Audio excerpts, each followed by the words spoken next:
China-Finnish relations are moving into more concrete collaborations.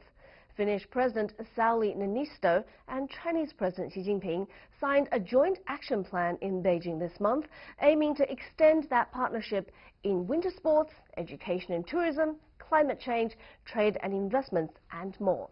This comes 6 years after the Finnish President Sauli Niinisto paid his first visit to China. He had met with Chinese President Xi Jinping, and the two leaders established what has been called a future-oriented new type of cooperative partnership. So what can we expect from this theme year of winter sports between China and Finland? What will Finland's agenda be when they assume the rotating EU presidency later this year? And how will it handle the fallout from Brexit? To discuss these questions and a lot more, today I'm honoured to sit down with the Finnish President Sauli Niinisto during his visit to China. This is Dialogue. I'm Cheng Lei. Sauli Niinisto was inaugurated as President of Finland in March 2012 and was re-elected for another 6-year term in January 2018. A lawyer by education, he started his political career at 29 and was first elected to Parliament in 1987. As Finland's longest-serving Minister of Finance to date, Mr. Niinisto assumed the post in the aftermath of the 1990s recession and successfully engineered his country's economic recovery. Between 2003 and 2007, Mr. Niinisto worked as Vice President of the European Investment Bank and later as Speaker of the Parliament of Finland. In 2012, Sauli Niinisto was elected as the first Conservative President of Finland in more than half a century. President Niinisto made an official visit to China this week, a year after being re-elected. He and his Chinese counterpart, President Xi Jinping, met to strengthen ties and jointly launched the 2019 China-Finland Year of Winter Sports. Thank you for taking time out to do this interview with us, Mr. President. Thank you. It's a great pleasure for me. It's been 6 years since your last visit. What do you hope to achieve this time around? Actually, my visit, yes, 6 years, but your President Xi visited just 2 years ago Finland, and it seems to be the case that every time we meet, we deepen our cooperation. Just during this visit, it's a joint action plan, how we actually make reality from the agreements we have earlier made, and plenty of other things like winter sports, whatever. Climate change. Climate change is one of those issues we fully agree, and it is good to have China fighting against climate change. It's really important. Let's talk about that joint action plan. Yes. Because you're really talking about this future-oriented new type cooperative partnership. What does this document mean for the future of a Sino-Finnish relation? Well, it kind of gives a roadmap how we go further in very many different sectors. And it is important to have an agreement how we do, and let's see during the years coming what everything we can do. There are, like I said, plenty of different kind of sectors. One is surely economic, how to enhance our trade, how to, well, the other, which I would like to say, is how we develop people-to-people connections, which are increasing all the time between Chinese and Finnish people, ordinary people. Finnish education is seen as, you know, probably the best in the world. Do you see more educational exchanges between the two countries? I'm quite sure that that will also increase. When we talk about the sectors of cooperation between China and Finland, IT and environment protection often come to mind. What are some of the other areas in which you see more collaboration? Actually, I just met your Prime Minister, and I was very delighted to hear how he wanted to enhance Finnish SMEs, small and middle-sized companies, to enter Chinese markets and cooperate with Chinese colleagues. That is very promising indeed.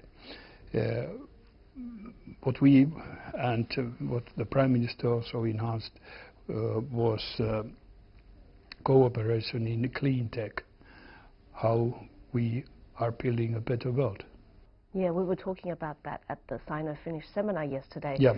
the cooperation between scientists on atmospheric science. Yes, and very many other areas too, where it is very good to share knowledge. Talking about trade, Finland actually exports more to China than China exports to Finland. Is this going to continue? But Finland is investing more to China than China is investing to Finland. So it's equal. So but well, what I hope to see is that well, everybody, both of us, will import and export more. And what about investments? If you were talking to Chinese investors, where do you advise them to put their money in Finland? I think that they are very well aware where it is useful, and I met the president of Chinese Development Bank yesterday, and they seem to be very well aware about Finnish possibilities, and they are cooperating with Chinese companies, studying possibilities of investing and investing also. Forestry is one of those areas. Yeah, your forestry resources are growing all the time. They are growing, and actually it's a funny thing that still, let's say 10, 20 years ago, we were afraid that forestry is in a way past. You know, paper is not anymore that important than it used to be. But something totally different is taking place, because you can subsidize a lot of different kind of materials by wood, and that is environmentally sustainable. So it's actually flourishing at the moment, the forestry industry, and a lot of IT and technological development taking place. And some of that wood from Finland is actually coming to China via the China Railway Express trains, services for which are increasing. So what does that mean for the two countries, both practically and strategically? Well, surely it is important that we shorten the gap. We shorten the way from China to Finland. And one new structure is a railway from city of Kouvola in Finland to city of Xi in China. That is for cargo.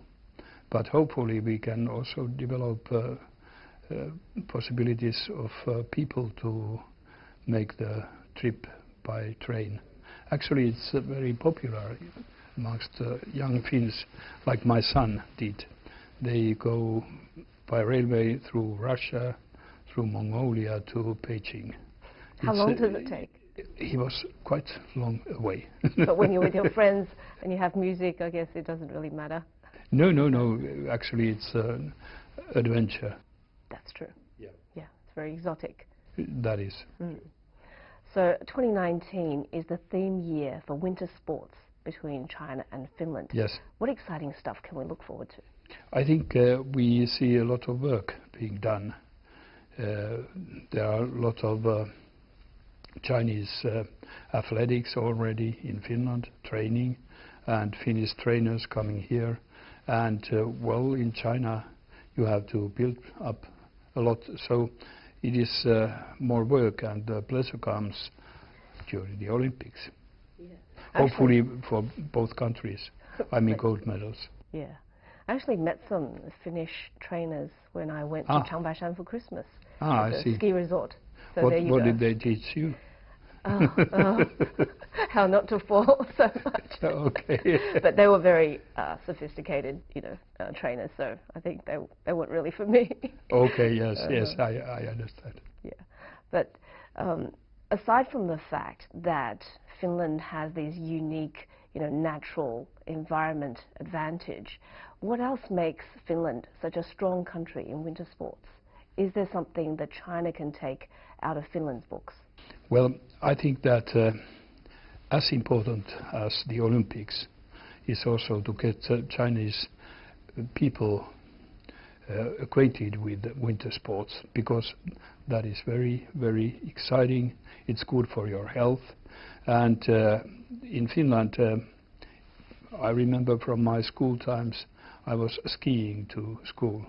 So it was not only sports, it's daily life. Commute, yeah. But when you start early as a youngster to have connections to winter sports, you never forget it. You continue, like I do, playing ice hockey. Wow. Yeah. Do you still play regularly? Every now and then, yes. Fantastic. Okay. Well, But, the spectators don't think that it is so fantastic. Really? Who do you play with? Other diplomats?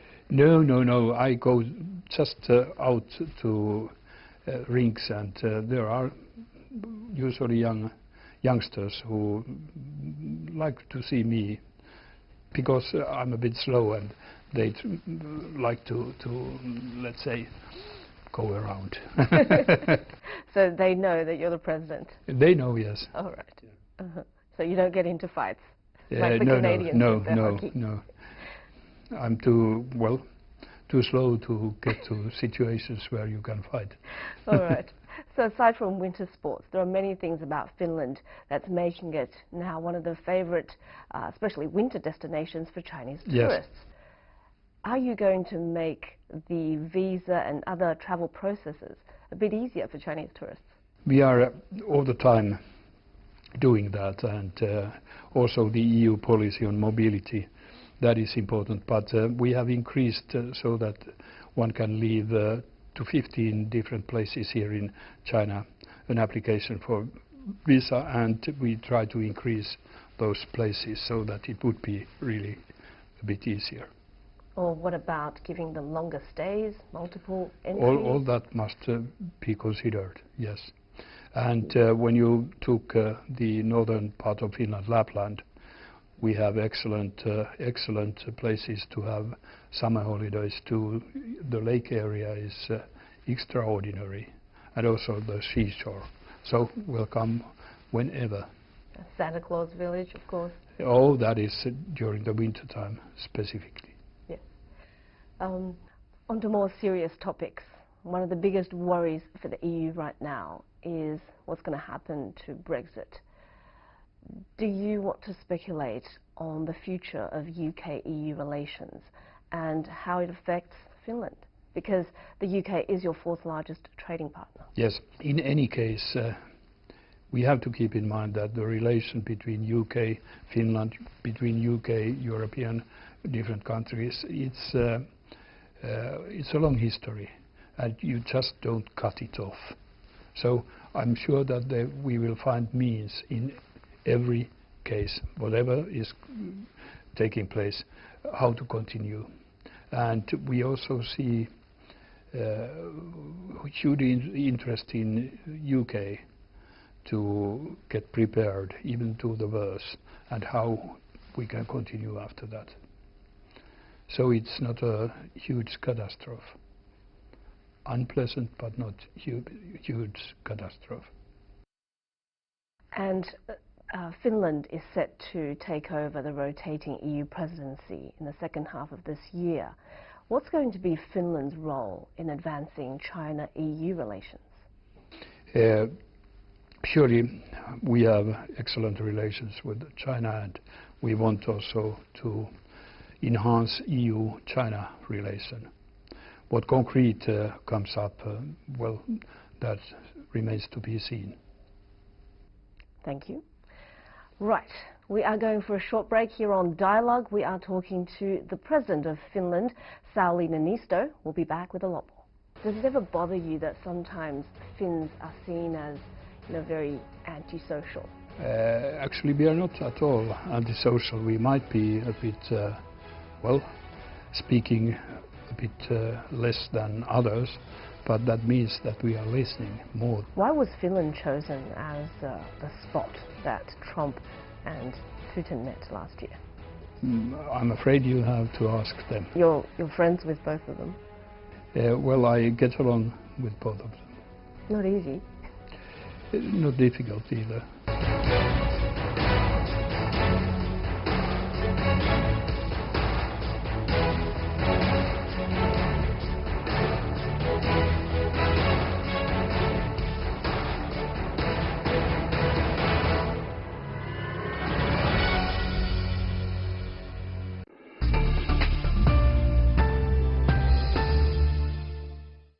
As one of the Nordic countries, does it ever bother you that sometimes Finns are seen as, very antisocial? Well, actually we are not at all antisocial. We might be a bit, speaking a bit less than others, but that means that we are listening more than others. And sometimes it's good for the speaker and for the listener. So I think that there's the background that Finland has been a bit remote place in northeastern Europe, and the population, it's very thinly populated. We are only 5 million in a country of almost same size than UK. The other thing that Finland is known for is gender equality. Yes. Do you think that's mostly because of education and good social welfare systems? That's a basement for that.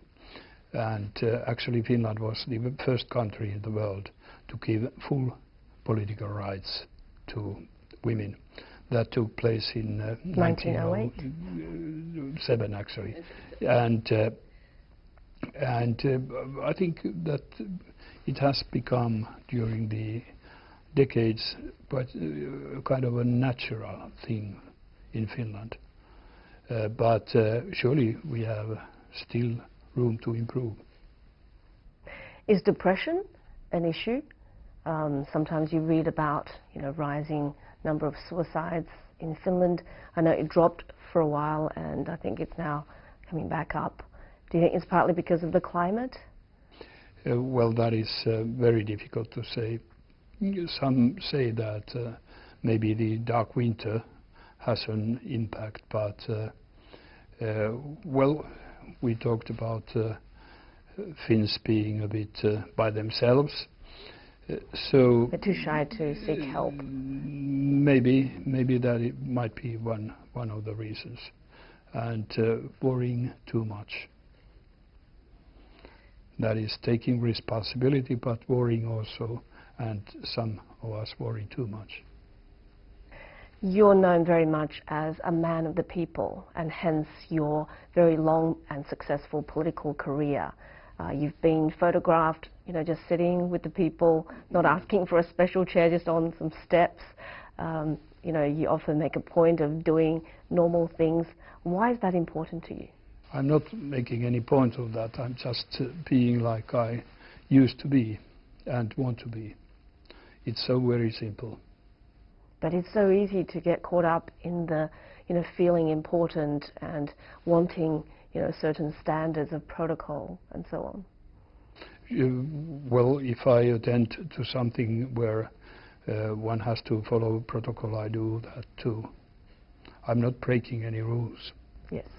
But in your normal life? In my normal life, I'm a normal person. I know that. Like everybody. Sometimes people don't want to be normal. Yeah, maybe. Right. I know that a subject that's very close to your heart is the environment, because you've seen the damaging effects of Arctic warming. Yes. Tell us about that, and tell us what you're doing to change that. The huge problem in Arctic is melting ice and snow.